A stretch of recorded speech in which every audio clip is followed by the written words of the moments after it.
much conversation is happening around the country about contact tracing, the idea that we all need to be subject to government surveillance at some level in order to prevent the growing spread of the coronavirus or COVID-19. Contact tracing is a system which essentially involves the government in one way or another figuring out who you've been near, have you been exposed, with whom have you been in contact, and kind of creating like a spider's web of tentacles going out, connecting, helping them track down everyone you've been in touch with, all with the supposed purpose of making sure we are aware of the spread and we are asking people who may have been exposed to coronavirus to quarantine themselves for 14 days. We've talked about it in the show before. I'll tell you, one time during the show, a doctor friend of mine called me during the show and then texted me a message, said, "You've got to call me as soon as we're done." Her basic point, this is a medical doctor here in North Texas. She was making the point that even with HIV and AIDS, other diseases where we have engaged in contact tracing, trying to prevent the spread of HIV, so they're trying to figure out what kind of contacts people have had. Even in that, her point was, is very difficult. People don't comply. They don't want to have the invasion of their privacy, so it doesn't even work that well with HIV. But her point about using contact tracing with respect to the coronavirus is this is an airborne virus. It is literally, in her description, impossible for contact tracing to work effectively because it's spread in the air. And so you could be tested today and the very next day, or 2 hours after your test has been completed, come into contact in the air, not know you're carrying it, utterly ineffective, and especially because it's airborne. She will be joining us in the show soon to describe more fully why contact tracing is a fool's errand with respect to the coronavirus. I want to mention those first five, though, other kinds of astonishing hypocrisy.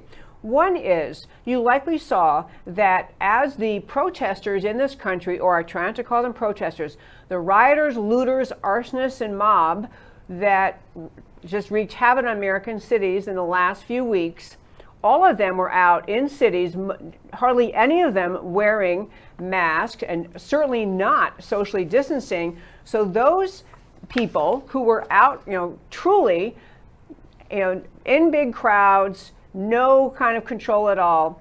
There was a statement put out by political and health leaders, and this was reported and touted as a sign of bravery and moral virtue. Medical doctors actually signed on to a statement saying that, yes, of course we have to continue insisting on social distancing, we have to continue having people stay apart and wear masks, except of course if you're out protesting the death of George Floyd. In that case, the overriding health concern is making sure you get to protest without limitations of social distancing.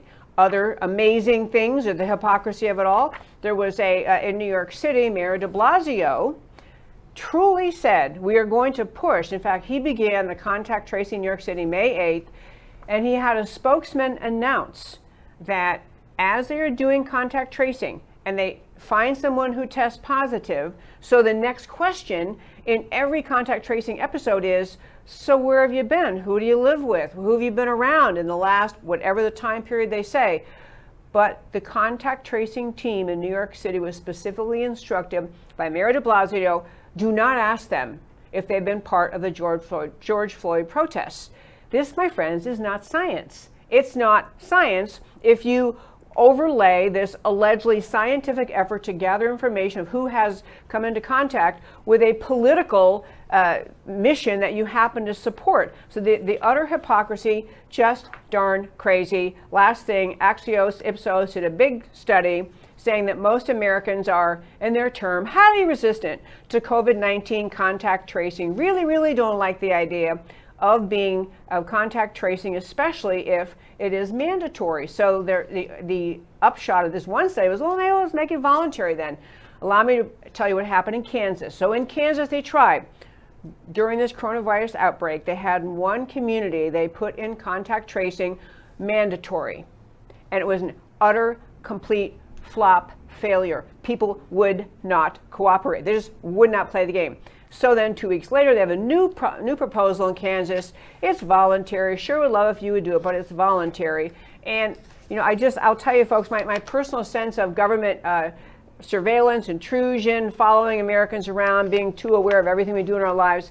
It's bad enough before coronavirus came along. But the idea of the government engaging in contact tracing of American citizens for who knows how long and who knows how intrusively, this is not going to play well in Peoria or actually anywhere in America. And that, my friends, is today's First Five.